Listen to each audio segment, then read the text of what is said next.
গেটে লাও মাঝখানে আও নামো দাদা ভাই বেচারি আজকে ছুটি মাইরা দেয় 2 মিনিট শান্তিতে শুইবো এইটার পর আমরা বাইরের লগে লগে থেকে শুনতেছে বেতন হইছে আমাদের টেনশন মাথার ভিতরে কারণ কালকে তো ঈদের ছুটি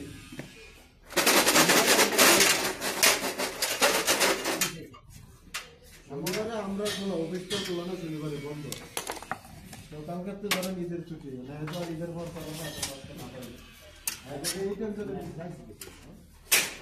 খুশি ম্যাচ দিছে না আমরা যাই না গেট না থাকলে তো এত মনে হচ্ছে একটা টেনশন